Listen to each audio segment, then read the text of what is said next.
Супер. Удобно. Красиво. Вот он, мир привилегий с премиальной картой MasterCard.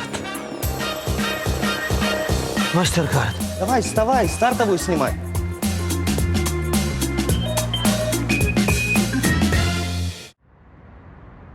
Давай. А почему они в Бергене такие в себе неуверенные? Не знаю, зато мы уверены. Это «Орел-решка. Чудеса света». И мы уверены, что в этот уикенд мы обязательно увидим самые красивые на свете норвежские фьорды. Это правда. Уж я-то знаю. Любой, кто подбрасывает эту монетку, автоматически бедный. Слушай, а дай я проверю, а? Я хочу. Да, твой стилист, видимо, тоже. Орел? Решка. Ой, ой, ой. Ну? О, по-бедному. Как хотела. Ведьма! Может быть, чуть-чуть. Давай, давай, давай. Боже, ну все, наконец-то я богатый сын Одина, а ты дочь лосося. Так. Глядя на карту Норвегии, кажется, что ее берега кто-то разодрал гигантскими когтями. Эти длинные борозды – морские заливы, которые тут зовут фьордами. Холодные, туманные,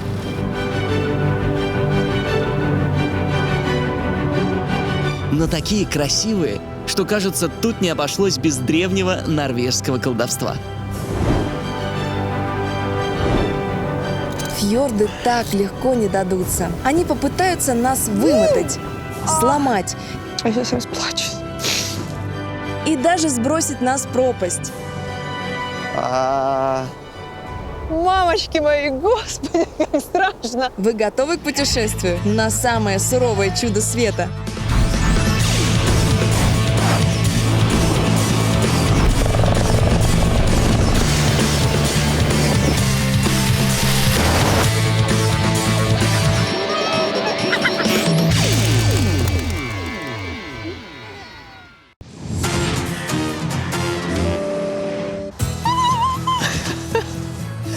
Приехать в Норвегию – это было моей мечтой.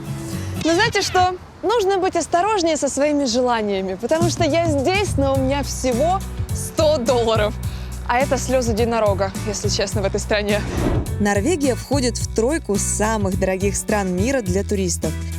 Здесь самый дорогой бензин в мире, самый дорогой общественный транспорт в мире и самые дорогие в мире гамбургеры. Но даже если у вас есть с собой деньги, возникает другая проблема. В аэропорту нет обмена валют. Каждый турист, прилетающий в Норвегию, страдает от отсутствия обмена валют. Любой из нас может оказаться в этой ловушке. Не будь как Алина. Приезжай в Норвегию с банковской картой. Но даже если вы не подготовились, вот вам лайфхак. Просто купите что-нибудь в магазине. Мы даем сдачу только норвежскими кронами. Отлично, мне подходит.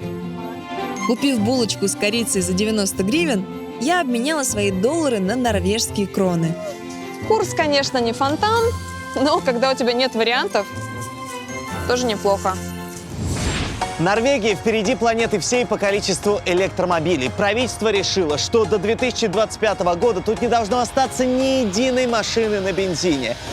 Уже сейчас во многих норвежских семьях два авто. Экологичный электромобиль для города и бензиновое авто, чтобы ездить на дальние расстояния. Ну а так как меня ждет марш-бросок к фьордам, мне пришлось взять бензиновое авто. Хулиган.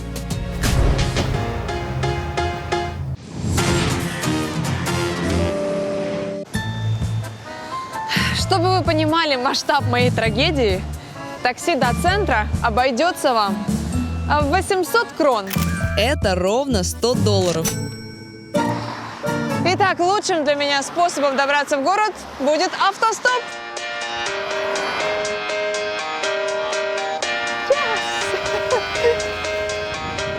Hello. Привет, мне нужно в центр. Подвезете? Да, конечно, садись. О боже, спасибо. Представляете, я просто подняла руку, и первая машина, которая подъезжала, остановилась. Ой, меня зовут Алина. А я Стефан. Я не познакомилась. Извините. Когда Стефан узнал, сколько у меня денег на 2 дня, то дал пару советов, как сэкономить. Ты можешь набрать бутылку воды в любом месте. Поэтому берем с собой пустые бутылки, набираем водичку. Уже 10-15 баксов экономии. А когда въехали в город, еще и провел экскурсию. Это шопинг-центр. А вот это концертный зал. Там иногда проводят бесплатные концерты классической музыки. А вот это белое здание — станция фуникулера. На нем можно подняться вон туда, на гору Флёен. Ты просто обязана там побывать. Но там наверху ничего не покупай. Слишком дорого. Все, удачи тебе. Спасибо вам огромное. Хорошего дня. У меня нет слов. Какие здесь люди.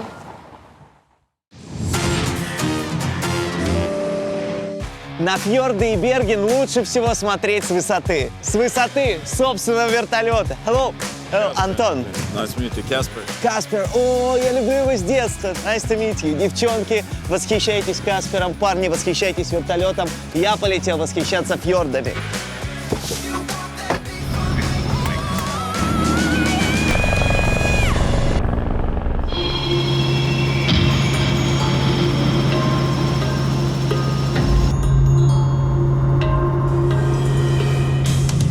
Хороший художник тут сошел с ума. Это выглядит очень впечатляюще. Чтобы нарисовать Норвегию, нужна палитра из 50 оттенков зеленого и 50 оттенков серого.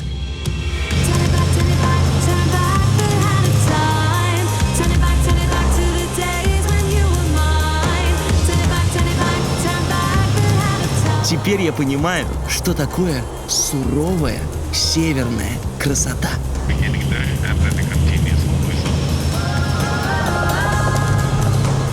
Ну вот и они, фьорды Норвегии.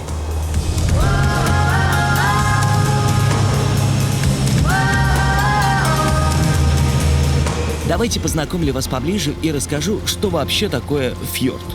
Фьорд — это очень длинный и узкий морской залив, больше похожий на реку с крутыми скалистыми берегами. Как они получились, это тоже интересная история. Давным-давно эти места были покрыты ледниками толщиной в целый километр.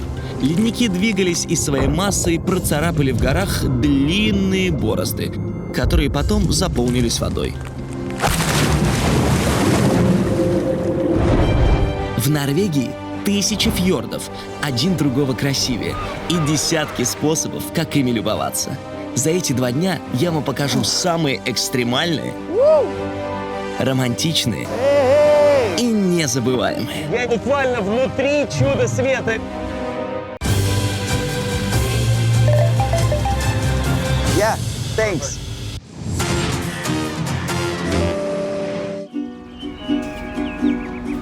All hail to the days that merit more praise than all the rest of the year. Путь к фьордам у всех туристов начинается с Бергена. Этот небольшой рыбацкий город – бывшая столица Норвегии. Он тут вроде как для нас Харьков. А еще Берген называют норвежской столицей дождя.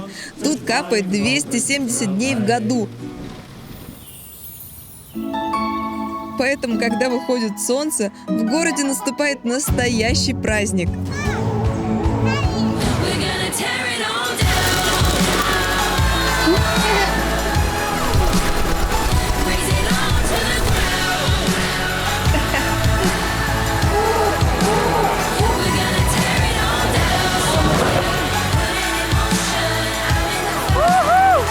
Класс!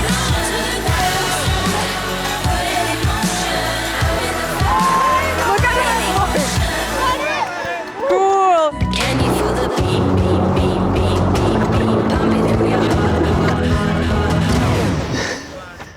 Солнце здесь в большой цене. От этого даже варьируется цена домов и квартир. Вот, допустим, элитный район города, он самый солнечный. Если хорошая погода, конечно, то солнце здесь практически целый день. А вот там вот за рекой солнышко выходит только на 3 часа. И раньше это был район рабочих и рыбаков. Стояли ангары, где они обрабатывали лосось. Сейчас этого давно нет, но район также и остался бедным.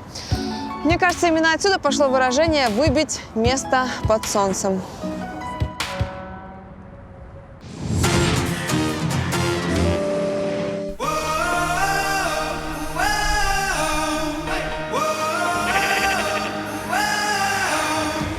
Кататься по Норвегии – это само по себе наслаждение.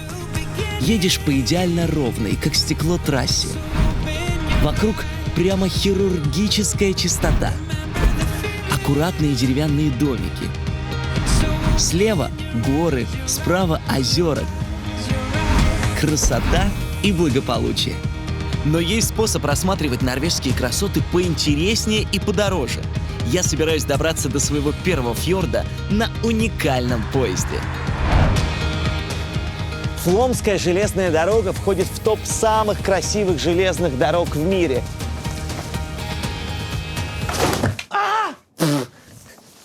Главное, красиво зайти. А внутри довольно обычно. Нету вагончиков VIP, не VIP.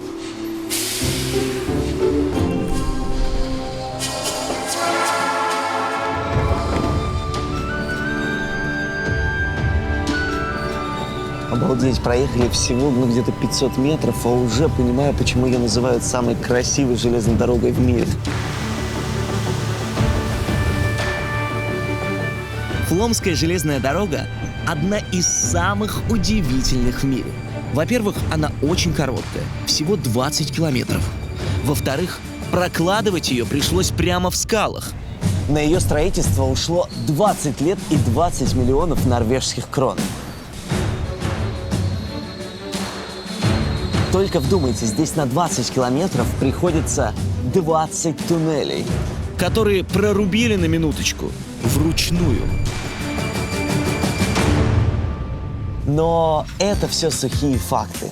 Самое главное, что здесь очень, очень красиво. Каменные горы. Вау! Высокие водопады. Вау! И, конечно же, туннели. Вау! У вас есть 5 минут, чтобы рассмотреть водопад Кьосфоссен. Пошли. Ого! Ребята! Это очень впечатляюще! Стихия! Это водопад Кьосфоссен. Бурлящий поток падает с 200-метровой высоты и разбивается на миллиарды брызг. Саня! Тут еще и шоу! Lady in Red! Aquawoman! Эй! Легенда такая.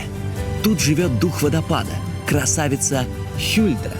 Многие предлагали ей свое сердце, но покидать свой дом девушка не хотела. Вот и ждет до сих пор жениха-храбреца, который согласится жить у водопада.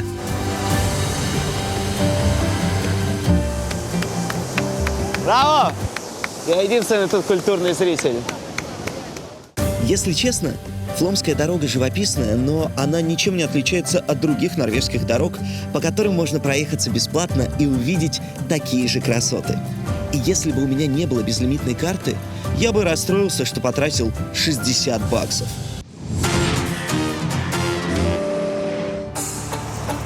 До 19 века Берген был самым большим городом Норвегии. А все из-за этого места. Бизнес-центр того времени.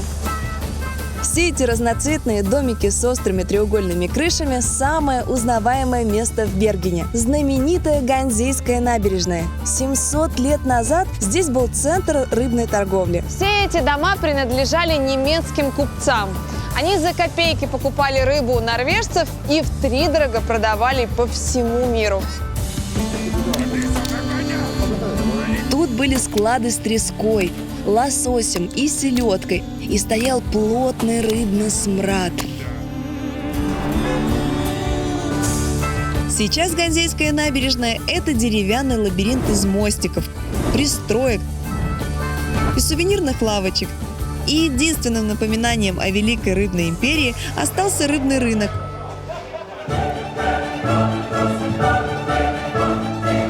Морские твари тут на любой вкус. Гигантские ежи, королевские креветки, крабы, лобстеры, икра всевозможных рыб. Прелесть, а не рынок. Пока ты не вспоминаешь о диких норвежских ценах. Итак, 50 грамм дикого лосося стоит $50. Или вот 2 половинки одной рыбешки, тоже $50. Или весь свой бюджет я могу потратить на 2 клешни краба. Но хвала скандинавским богам. Здесь все дают попробовать. Извините, могу я попробовать? Это креветка прямиком из фьордов. Фьордс. Фьордов я еще не видела. Познакомлюсь с обитателями. Свежайшая креветка, сладенькая. Это самый свежий лосось, который я ела в своей жизни. Клянусь. Свежее себе могут позволить только медведи, которые его вылавливают из реки. Еще кусочек. Бежим. И тем не менее, туристы со всего мира приезжают на этот рынок попробовать особенный деликатес – мясо кита. Не совсем это одобряю, но не попробовать не могу. Расскажу вам, как он на вкус. Вот эти вот темные кусочки, похожие на стейк, это и есть мясо кита. А how much? Извините, а сколько стоит 1 килограмм? 999 крон. 999. Я могу попробовать 1 кусочек? Опа. Внешне китятина напоминает бастурму. Такое копченое, то ли рыба, то ли мясо, в меру соленое. Как балык. Вот, это напоминает балык. Но почетное место царицы морей занимает госпожа треска. 500 лет назад она считалась белым золотом Норвегии и в сушеном виде была коронным товаром из Бергена. Все дело в том, что норвежцы придумали гениальный способ транспортировки трески. Они стали ее сушить. Рецепт не меняется уже несколько сотен лет. Треску чистят, связывают за хвост с другой рыбой и даже не посолив, развешивают на улице. За 2 месяца треска скукоживается и становится почти в 5 раз легче. Так ее можно хранить и 5 лет. А перед готовкой треску замачивают в воде, как вермишель быстрого приготовления. А я, затаив дыхание, приближаюсь к своему первому фьорду. А вот и он.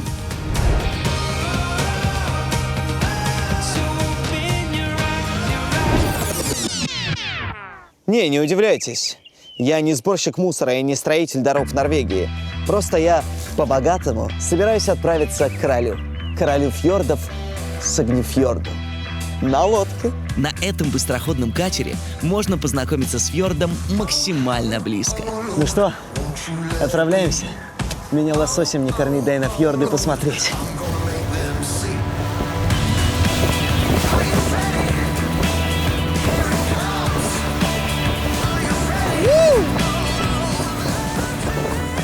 Высокие горы, низкое небо, а мы со скоростью света и мчим чудо света. Вы не потеряли оператора?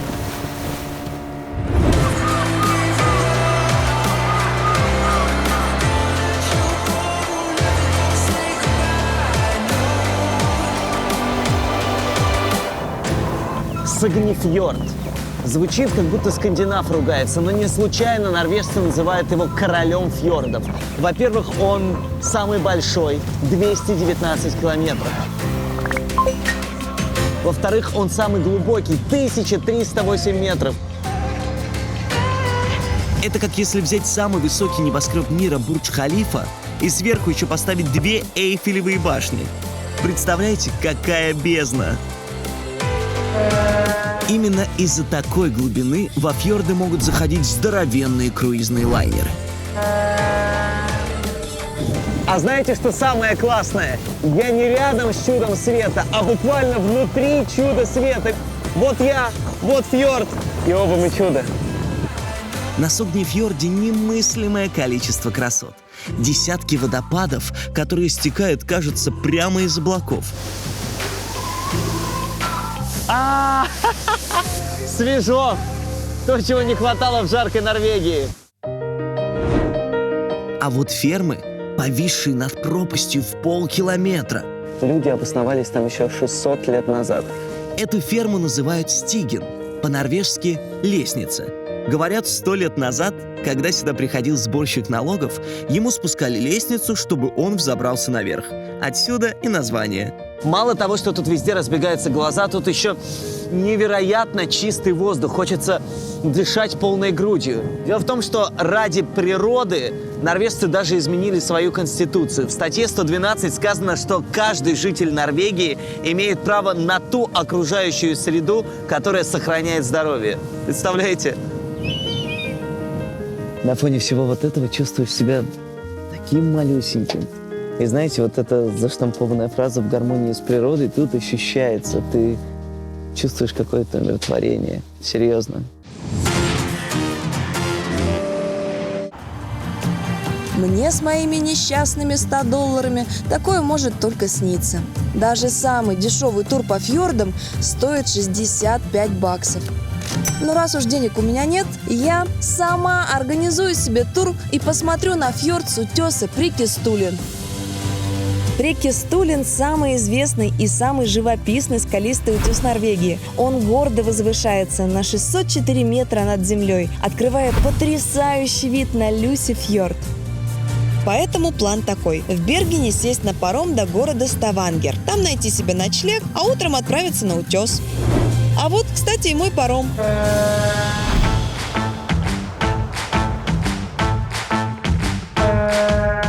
Мой паром оказался 10-этажным лайнером. 170 метров.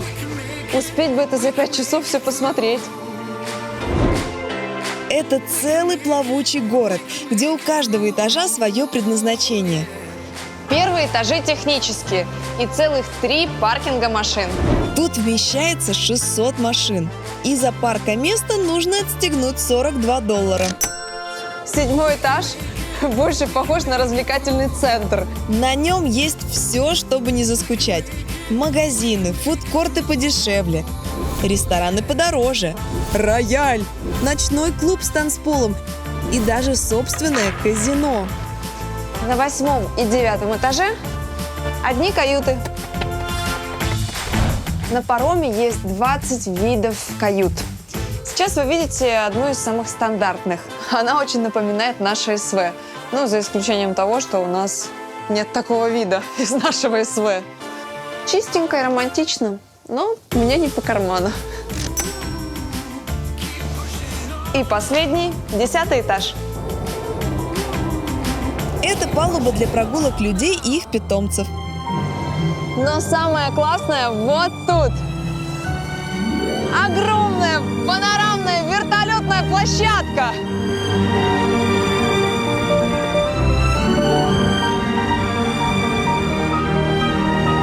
Норвегия бесспорно красивая, но, как вы помните, и ужасно дорогая. Билет на паром из Бергена в Ставангер и обратно обошелся в половину всего моего бюджета.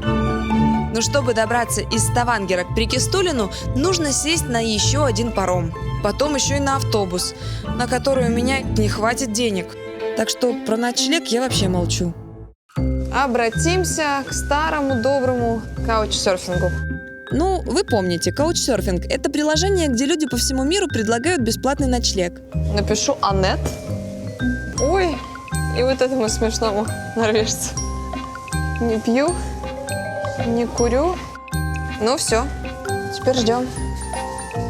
Повис рыбка большая, маленькая, ночлежка.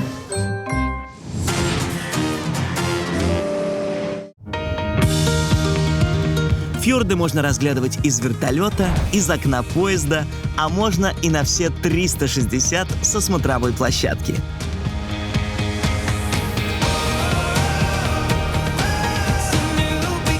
Это площадка Стигастейн. С нее отлично виден потрясающий Аурландсфьорд. Смотровая Стигастейн задумана такой, чтобы у человека возникало ощущение, что он стоит на краю водопада. Ощущение полета. Красиво до жути. Как приятно оказаться один на один с чудом света. Приятно. Приятно. Приятно. Приятно. Приятно. Хотя люди ведь тоже чудо света. Сань, пошли фоткаться.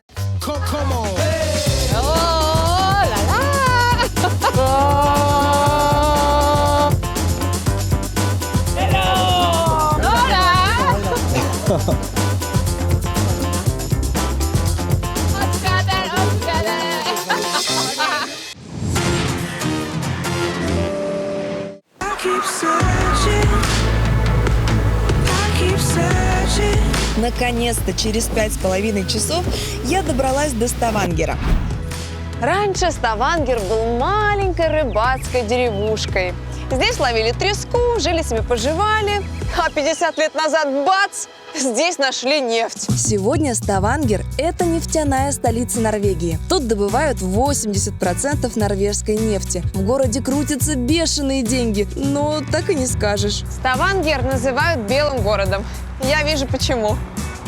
В 17 веке покрасить дом белой краской мог себе позволить только богач. А вот красные дома в том веке были покрашены даже не краской, а кровью быков.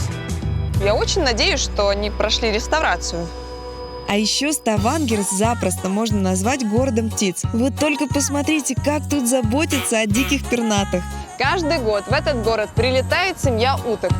Но так как эта набережная сделана исключительно для лодок, они не могут забраться с воды на сушу. И специально для них сделали вот эту вот лесенку. Представляете? И когда они прилетают, могут выйти из воды на сушу. Это так мило. Меня даже в родном городе так не встречают, как этих уток здесь. А в городском парке живут огромные лебеди.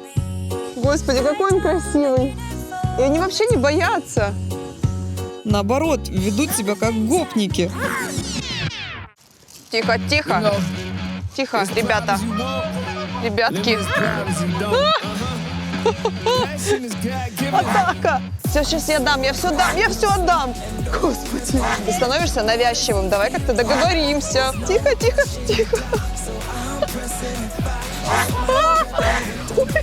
Это моя рубашка. Тихо, тихо, я тебе, да я... Так, давай. О, боже, там хлеб.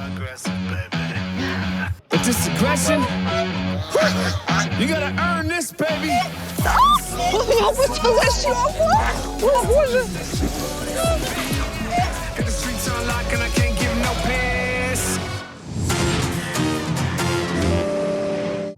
Норвегия – это страна не только глубоких фьордов, но и длинных туннелей. Их тут более 9 сотен. Дорога к моему отелю идет тоже через туннель, но непростой. Это самый длинный горный туннель в мире. Его зовут Лирдаль. И он, только представьте, тянется на целых 24,5 километра.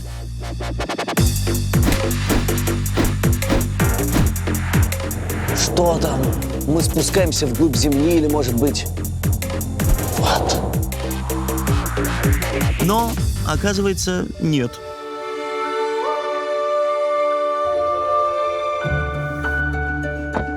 Прикольно. Здесь все для людей. Сделаны вот такие специальные кармашки, чтобы водитель мог остановиться и передохнуть. А синим подсвечено не для красоты. Ну, во-первых, так глаза отдыхают лучше всего. Во-вторых, это цвет умиротворяющий. Ну, а в-третьих, может, тут аватар пробежал и все испачкал. Мне эта версия больше всего нравится. Какая акустика, а?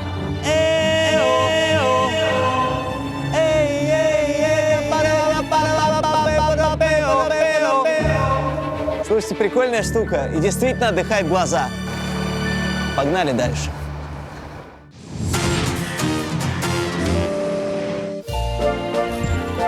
Пока я гуляла по Ставангеру, мне наконец-то пришел ответ от каучсерфера.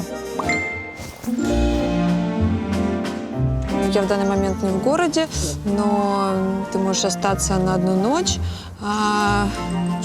Ты можешь пользоваться вторым этажом и найти ключи под птицей возле двери. Аннет. Господи, Аннет, она мне сейчас как ангел-хранитель. Спасибо. Нам может показаться странным оставлять ключи от своего дома незнакомцу, но для норвежцев это в порядке вещей. Здесь все строится на доверии.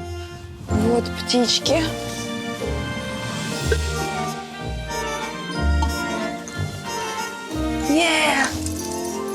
Ключи. В моем распоряжении весь второй этаж. Тут тебе и ванная с джакузи. Не работает. Но все равно, если спросят, у нас было джакузи. И спальня, Класс. и даже гостиная. Тут можно устроить вечеринку. И хозяйка явно любит птиц.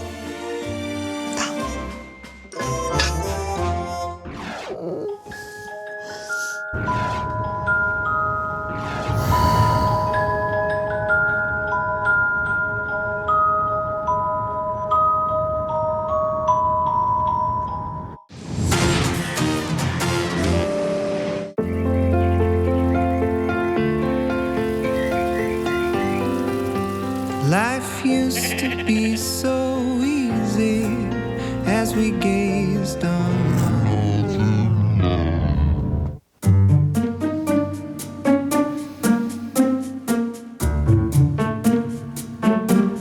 Вчера было столько всего, что я сразу уснул и не показал вам номер. Сейчас все будет. Итак, обзор номера. Все! Все минималистично и просто, но так и задумано, чтобы ни одна деталь не отвлекала от главного. Природы. Этот отель я выбрал не случайно. Ювит Landscape Hotel входит в топы самых необычных отелей мира. Он состоит из 7 однокомнатных стеклянных кабинок, разбросанных прямо посреди норвежских красот. Ничто не намекает на цивилизацию, но такая простота не от недостатка фантазии. Это часть особой норвежской философии. Как романтично говорят сами норвежцы. «Vi vil leve i naturen». Мы хотим жить на природе. У каждого норвежца должна быть хитте, кабинка на природе. Часто до хитты надо несколько часов ехать на машине, а потом еще час пилить пешком по лесам и горам. В хитте холодно, нет ни интернета, ни телевидения, а туалет на улице. Но норвежцам самое оно. Они считают, что лучше лазить по лесу, чем по соцсетям. Ведь природа — лучший способ очиститься. Сидишь и смотришь в окно. Очищаются мысли, очищается душа. Очищаешься. В общем, мой отель — это тоже хитте, только класса люкс. И кроме домиков, на территории отеля есть Маленькая беседка. Шикарный вид. И еще одно особое место. И да-да, обалденный вид. Вообще, это спа отеля, но необычный. Именно здесь снимался фильм «Экс Махина».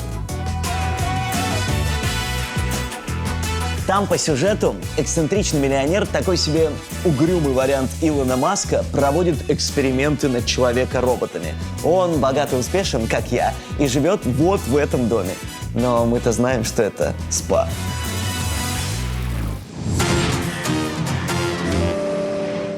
С самого утра я отправилась к цели моего путешествия – утесу Прикистулен. Конечно же, нужно запастись провизией. В моем случае это только супермаркет. И то будем смотреть на ценники.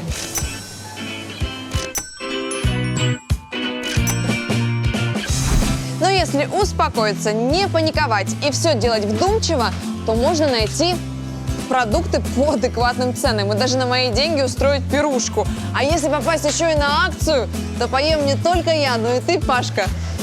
Это же мои цены. Ой, морковочка.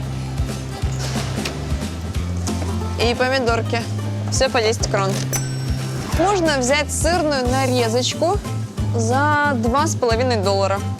Это, кстати, знаменитый коричневый норвежский сыр. $25. Икра космонавтов, а именно икра трески в тюбике.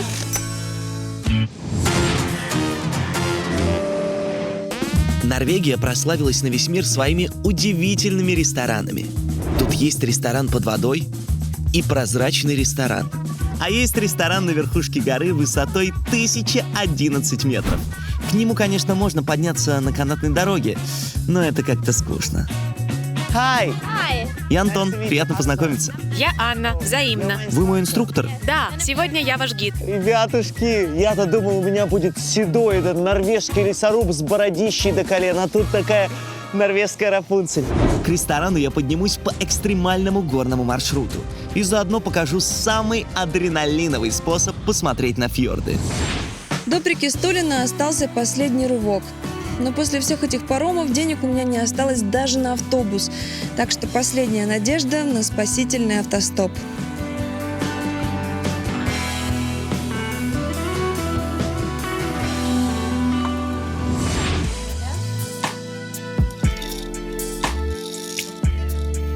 Девчонки, вы же понимаете, что скалолазание работает.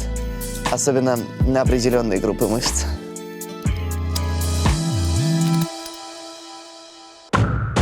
Моя очередь.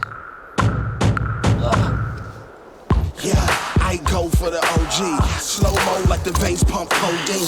Yeah, used to hand the dope fiend. Going to 60 seconds watching Belly, full screen. Жан-Клод Ван Дам. Peeled off, getting high on the freeway. Left the spot, they had my songs on replay. Every night I get high with the DJ to make one stop, two dikes, three-way. Я восхищаюсь выносливостью этой девочки. У меня руки не слушаются от холода. Она как горная лань скачет по этим камням. Еще и косу вперед выставила. Воу. На ту сторону? Да, нам туда. Ребята, кажется, дальше через мост. Это мост Йольменибро. Он повис над пропастью в 700 метров. Это не мост, а 120 метров ужаса и паники. Что тут написано? Максимум 4 человека на мосту. Ну, как раз, нас 4. Я, девочка-инструктор, оператор и страх.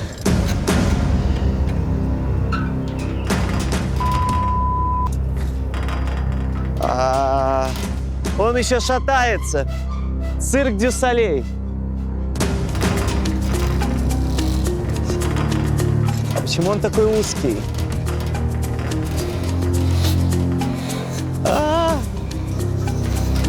Это реально страшно, особенно когда смотришь вниз. Особенно когда видишь эту груду камней, что до нее лететь. Фиг знает сколько метров.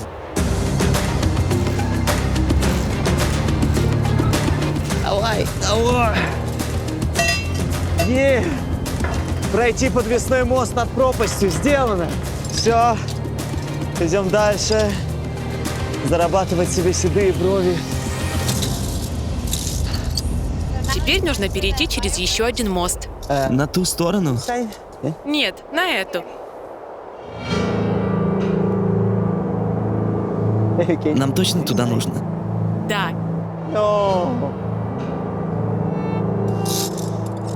Вы знаете, что она мне предлагает? Пройтись по мосту. Без основания. На 3 тросах. Над пропастью. Ну что, идешь? Дамы, вперед.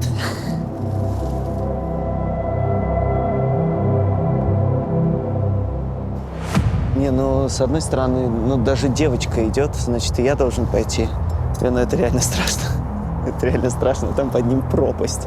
И у тебя вообще нет никакой опоры. Реально, как канатоходец в цирке. Окей.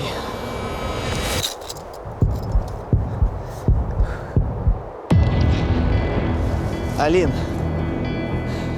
я хочу передать тебе послание. Пускай всегда, даже когда ты останешься одна, ты будешь победным. Не благодари.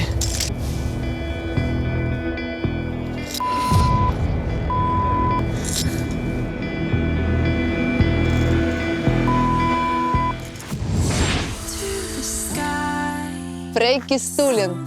По факту, это созданная природой смотровая площадка над фьордами. Маршрут будет недолгим, всего 3800 метров, ну, почти 4 километра. Я бы даже сказала, что это больше похоже на такую пешую тропу, чем на серьезный трекинг. Хотя посмотрим.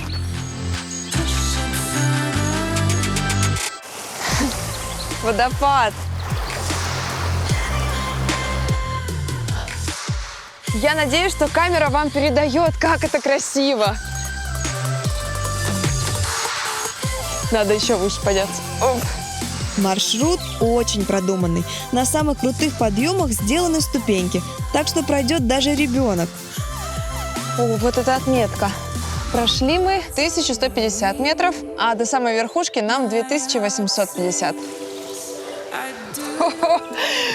Ой, почти пришли. Ай-яй-яй-яй-яй-яй-яй-яй, блин. Ай, как я сильно долбанулась. Мне нужно что-то, какая-то вода, я не знаю. Уф. Блин, она прям посинела, мне кажется. Вот, пришли. А я сейчас расплачусь. Но я правда хочу увидеть, что там наверху. И мы сюда приехали, только собирались, эти продукты. Сейчас я успокоюсь, скажу.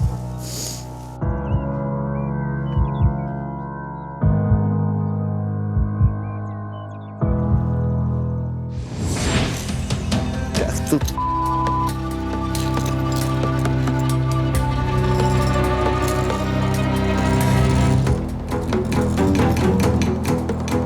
погнали.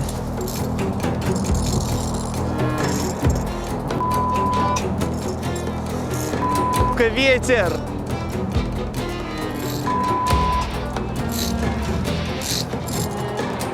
Вот его прям шатает. Ну, кстати, когда уже доходишь до середины, уже не так страшно.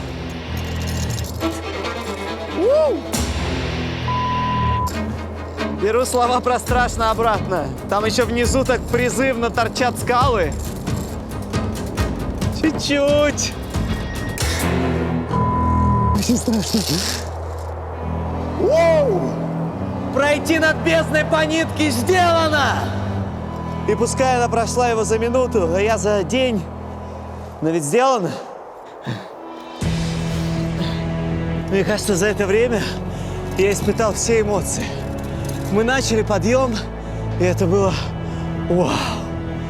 Потом карабкаешься дальше, и ты уже в конце на этом мосту ты уже. И сейчас, когда поднялся, это уже снова такое вау. Блин. Я так хорошо изъясняюсь. Все, мы на месте? Да, мы это сделали. Увидеть самый красивый на свете вид. Сделано!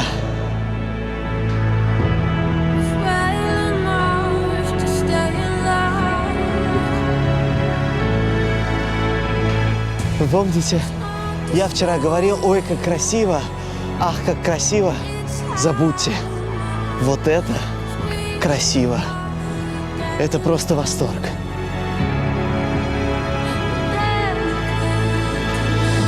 Теперь я понимаю, почему вы любите свою работу. Да, я очень люблю свою работу. Представляете, она работает в чуде света.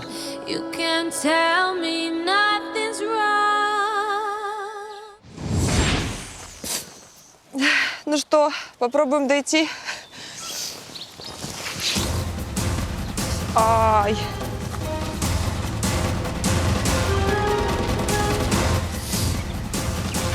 Очень красиво, но нога уже онемела от боли.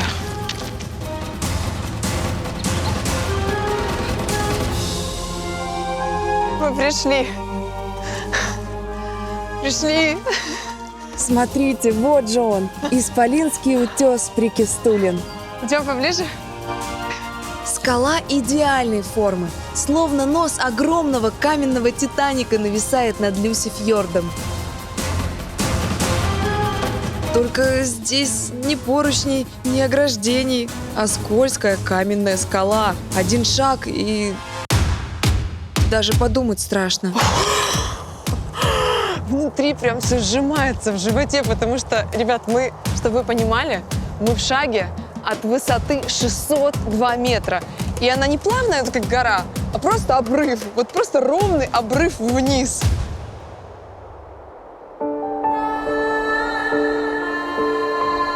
Главная цель туристов – сфотографироваться на краю утеса, болтая ногами над пропастью.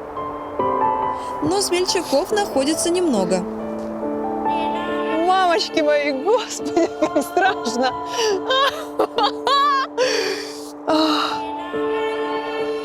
Вот ты какой Прикистулин, привет. Не могу, у меня сердце сейчас как воробей просто выскакивает вот так.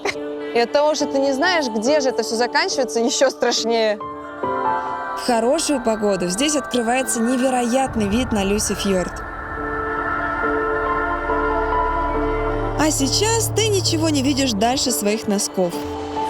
Облако накрыло гору и превратило весь вид в молоко. Но тело не обманешь. Все равно ощущается, что под ногами бездна.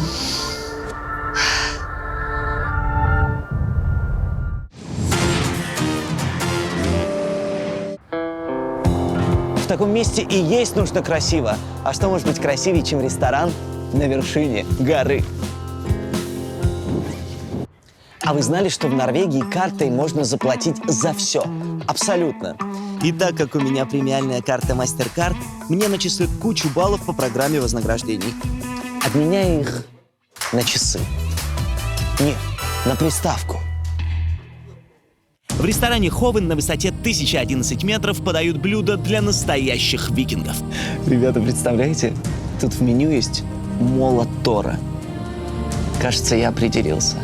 Все хотят стать царем Асгарда.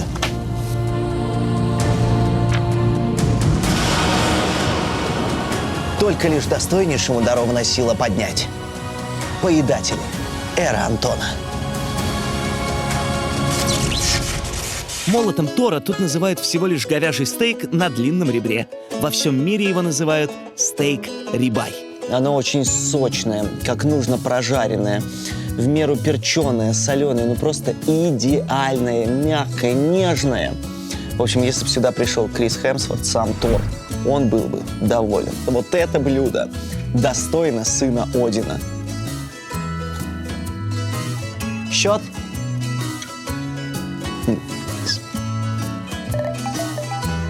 Yeah. Thank you. На моем утесе ресторанов не настроили. Хлебушек. Сейчас дороже. Всех денег. Норвежский сыр. Этот сыр, кстати, действительно здесь популярен. Он необычный. Вот такой вот коричневый. Сорт называется Гудбрандедален. И делается он на основе коровьего и козьего молока. Говорят, что при кипении молоко выделяет сахар, который придает сыру карамельный вкус.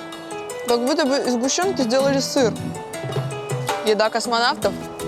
Знаменитая икра трески в тюбике. Вкусно.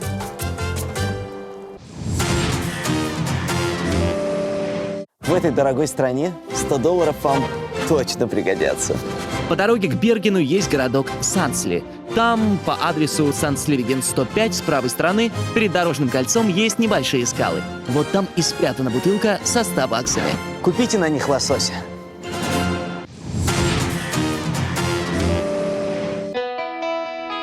Фьорды, как истинные норвежцы, суровы, холодны и неприступны. В них и сила, Впечатляющая стихия! и поразительная красота, Ощущение полета! и безграничная душа Норвегии. Норвежские фьорды – это чудо света не для бедных. Весь свой бюджет я могу потратить на 2 клешни краба. И уж точно не для слабых. Ай, Так что, отправляясь за местными красотами, запасайтесь деньгами, Бежим. смелостью, Ветер! Ну это реально страшно. терпением и выносливостью. Шли. И будет вам чудо. Это просто восторг. Вау.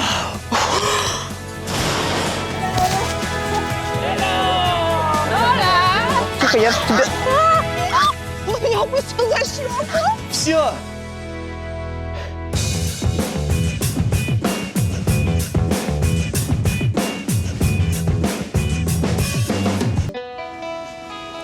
Вот выиграю золотую карту, куплю себе какао. 2 какао. От кого тут веет счастьем? Привет! Привет, рассказывай. Ты знаешь, я весь уикенд куда-то ехала, добиралась. Потом я лезла в горы. Мне кажется, целую вечность. Это ты постоянно куда-то лезла Да, в тоже горы? да. Ну, я вообще пожеванный фьордами, но красивыми. Ты видел фьорды? Но мы же за ними и ехали, а ты? Да, просто я не то чтобы видела, я их чувствовала. И это было потрясающе. Ну, я думаю, ты сейчас чувствуешь, что пора сделать тот самый шаг, отделяющий нас от тех красивых вершин, скрывающихся за пеленой тумана и дождя. Наше следующее чудо – горы Аватар. Ну что, пойдем? Что такое? У меня производственная травма. Ой. Для этого и нужны викинги. Хо-хо. Ну, слушай, хорошо, тут буквально 9000 километров. Давай. Рукой подать, как говорится. Пока, ребят. Пойдем. Ой, окей, Google, как лечить грыжу? Слушай, а крепкий такой? Это все антибиотики.